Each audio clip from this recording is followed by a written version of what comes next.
Hello friends, welcome to our channel. तो friends, आज के इस वीडियो में हम बात करेंगे हमारी एनटीए यूजीसी नेट पेपर 1 2022 से रिलेटेड जो प्रैक्टिस सेट सीरीज़ है उसके प्रैक्टिस सेट 37 के बारे में। जहां पर फ्रेंड्स आज के इस वीडियो में हम डिस्कस करेंगे 8 एमसीक्यूज़ को।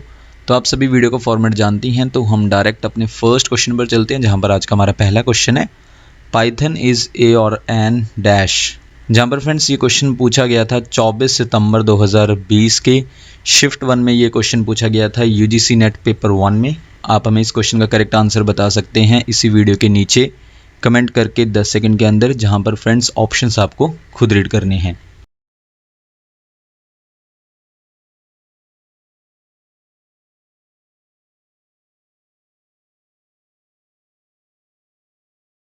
इनमें से पाइथन क्या है? Option A programming language. तो पाइथन एक प्रोग्रामिंग लैंग्वेज है जो कि एक high level general purpose programming language है, जिसे डिज़ाइन किया गया था गुइडो वैन रूसुम द्वारा। इसके बाद हमारा नेक्स्ट क्वेश्चन है, क्वेश्चन नंबर सेकंड में आपको बताना है for research in policy relevant areas which of the following organisations is interested with the initiative impress. यानी कि नीति प्रासंगिक क्षेत्रों में अनुसंधान के लिए निम्नलिखित में से किस संगठन को इम्प्रेस पहल सौंपी गई है।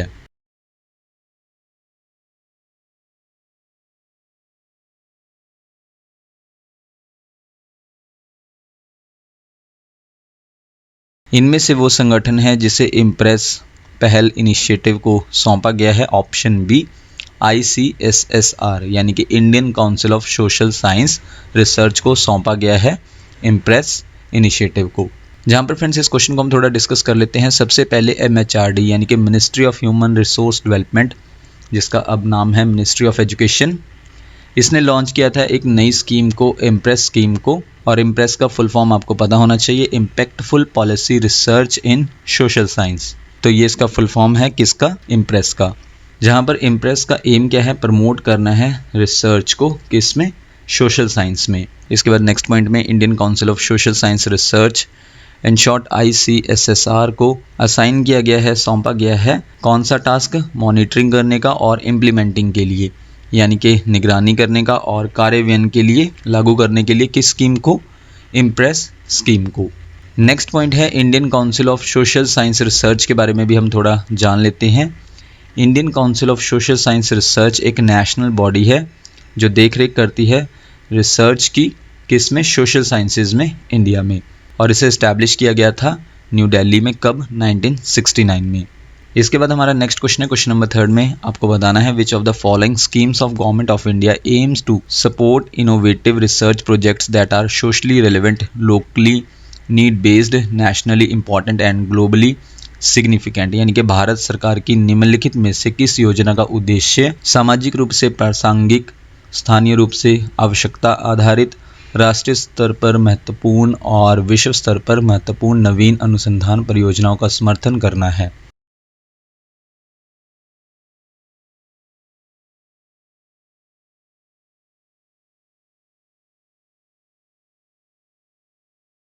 इनमें से वो गवर्नमेंट की स्कीम है ऑप्शन बी स्ट्राइड स्कीम, जहां पर stride stands for scheme for transdisciplinary research for India's developing economy. और स्ट्राइड स्कीम क्या करेगी? मजबूत बनाएगी रिसर्च कल्चर और इनोवेशन को इंडिया के कॉलेजेस और यूनिवर्सिटीज़ में।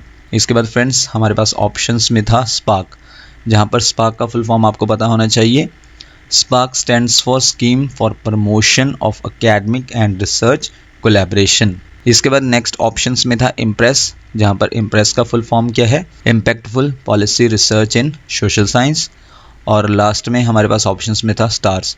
Stars stands for scheme for transformational and advanced research in sciences.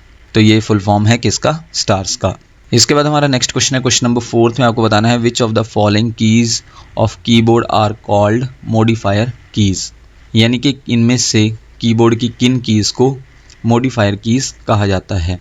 जहां पर नंबर 1 पर है control, number second shift, number third end और number fourth alt. Friends code आप अपनी स्क्रीन पर देख सकते हैं और इसी वीडियो के नीचे कमेंट करके हमें 10 सेकंड के अंदर करेक्ट कोड बता सकते हैं।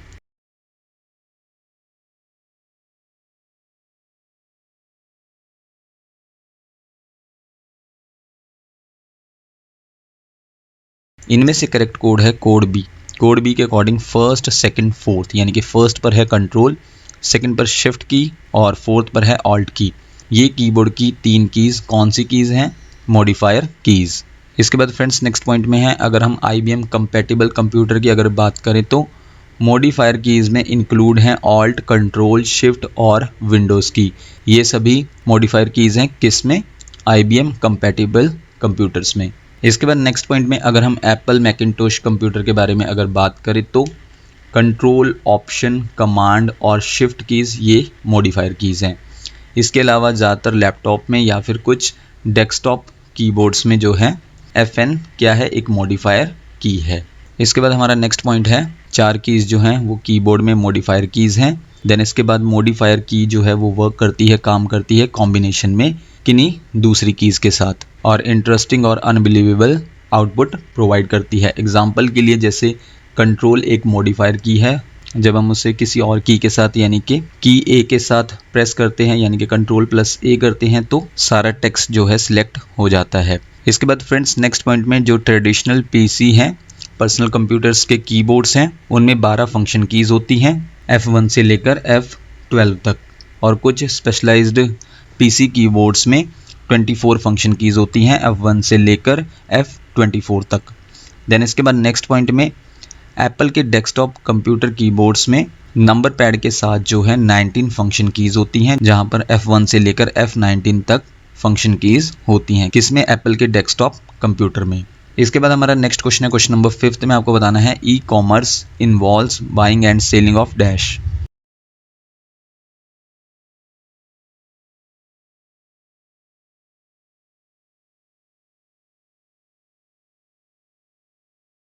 इलेक्ट्रॉनिक कॉमर्स में शामिल है खरीदना और बेचना किसका? इनमें से ऑप्शन डी प्रोडक्ट्स का और सर्विसेज का इंटरनेट पर। तो इस क्वेश्चन के लिए करेक्ट आंसर है option D products and services over the internet. इसके बाद फ्रेंड्स हम इस क्वेश्चन को थोड़ा डिस्कस कर लेते हैं। सबसे पहले है हमारे पास types of e commerce models, यानी कि इलेक्ट्रॉनिक कॉमर्स मॉडल्स के कितने टाइप्स हैं? मेन जो है 4 टाइप्स हैं। सबसे पहले हमारे पास नंबर 1 है business to business, in short B2B। इसमें जो है प्रोडक्ट्स की सेलिंग होती है किन के बीच में? मैन्युफैक्चरर, रिटेलर्स और होलसेलर्स के बीच में, जिसे कहा जाता है ई कॉमर्स का B2B मॉडल। यानी कि इसमें जो है मैन्युफैक्चरर, रिटेलर्स और होलसेलर्स के बीच में प्रोडक्ट्स की सेलिंग होती है। एग्जाम्पल के लिए सैमसंग जो है एप्पल का one of the largest supplier है प्रोडक्शन में आईफोन के लिए, और साथ ही साथ एप्पल भी जो है होल्ड करता है B2B यानी कि बिजनेस टू बिजनेस रिलेशनशिप किन कंपनीज़ के साथ? जैसे कि इंटेल, पैनासोनिक एटसेट्रा कंपनीज़ के साथ रिलेशनशिप होल्ड करता है। कौन से रिलेशनशिप? B2B यानी कि बिजनेस टू बिजनेस। इसके बाद नेक्स्ट पॉइंट में business to business transactions are also backbone of the automobile industry, और B2B जो ट्रांजैक्शंस हैं ये बैकबोन होती हैं ऑटोमोबाइल इंडस्ट्री के लिए। इसके बाद हमारे पास नेक्स्ट ई कॉमर्स मॉडल है यानी कि number 2 business to consumer, in short B2C। Business to consumer जो है आमतौर पर इस्तेमाल किया जाने वाला ऑनलाइन पोर्टल है जहां पर ई कॉमर्स कंपनियां जो हैं सीधे सामान बेचती हैं किसे? कंज्यूमर को यानी कि उपभोक्ता को। इसके बाद नेक्स्ट पॉइंट में अमेज़ॉन के खुद के प्रोडक्ट्स हैं जैसे कि अमेज़ॉन प्राइम या फिर अमेज़ॉन ओरिजिनल्स। अमेज़ॉन ओरिजिनल्स जो है अमेज़ॉन द्वारा फंडेड मीडिया है। ये अमेज़ॉन के खुद के प्रोडक्ट्स हैं जो ग्रेट एग्जांपल्स हैं किसके? B2C यानी कि बिजनेस टू कंज्यूमर का। इसके बाद हमारे पास नेक्स्ट है नंबर 3 पर consumer to consumer, in short C2C। इसका बेस्ट एग्जांपल क्या है? OLX, जहां पर कंज्यूमर सीधा अपलोड कर सकता है पुराने प्रोडक्ट्स को और रीसेल कर सकता है यानी कि फिर से बेच सकता है डायरेक्टली, यानी कि सीधे जो है बायर को रीसेल कर सकता है। तो ये ई कॉमर्स का मॉडल कौन सा हुआ? कंज्यूमर टू कंज्यूमर, और इसमें जो है कोई भी इंटरफेरेंस नहीं होता है मैन्युफैक्चरर्स का और रिटेलर्स का। किस ई कॉमर्स मॉडल में? कंज्यूमर टू कंज्यूमर में। नेक्स्ट हमारे पास इलेक्ट्रॉनिक कॉमर्स मॉडल है number 4 consumer to business, in short C2B। Consumer to business में क्या है? जब एक पर्सन डिज़ाइन करता है और क्रिएट करता है कुछ नया, वो उसे जो है सेल कर सकता है ई कॉमर्स कंपनीज़ को आगे की सेल्स के लिए, और इसे क्या कहा जाता है? Consumer to business model. इसके अलावा फ्रेंड्स कुछ एग्जांपल्स देख लेते हैं हम कंज्यूमर टू बिजनेस मॉडल के। सबसे पहले जो है हमारे पास एक फूड ब्लॉगर है जो शेयर करता है एफिलिएट लिंक किसी किचन कंपनी के कुकिंग प्रोडक्ट्स के। कहाँ पर? अपने ब्लॉग पर। तो ये किसका एग्जाम्पल है, कंज्यूमर टू बिजनेस का। और नेक्स्ट पर एक टेक ब्लॉगर है जो डिस्प्ले करता है कंपनी की सर्विस एड्स के थ्रू किन्हें, ऑडियंस को, और उसे बदले में क्या मिलता है, उसे एड रेवेन्यू जनरेट होता है। तो ये भी एग्जाम्पल है किसका, कंज्यूमर टू बिजनेस का, इन शॉर्ट C2B का। इन शॉर्ट आप कह सकते हैं जैसे कि जो बड़ी बड़ी कंपनीज़ हैं उनके प्रोडक्ट्स के लिंक को शेयर करके कमीशन को अर्न करना, ये किसके अंडर आ जाएगा, कंज्यूमर टू बिजनेस मॉडल के अंडर आ जाएगा। इसके बाद हमारा नेक्स्ट क्वेश्चन है, क्वेश्चन नंबर 6 में आपको बताना है, publishing real news after comparing it with the fake news to maintain a specific standard for information value is known as dash, यानी कि सूचना मूल्य के लिए एक विशिष्ट मानक बनाए रखने के लिए नकली समाचार के साथ तुलना करने के बाद वास्तविक समाचार को प्रकाशित करना किसके रूप में जाना जाता है।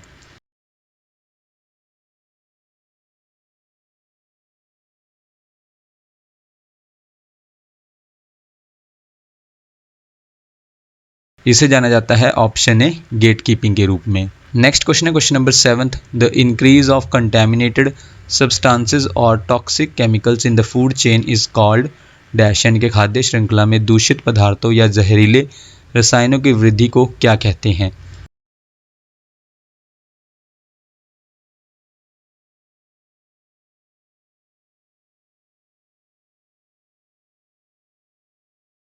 इसे कहते हैं ऑप्शन बी, बायो मैग्निफिकेशन। और आज का हमारा लास्ट क्वेश्चन है, question number 8, facts and information get focused in which level of teaching, यानी कि शिक्षण के किस स्तर पर तथ्य और सूचनाएं केंद्रित होती हैं।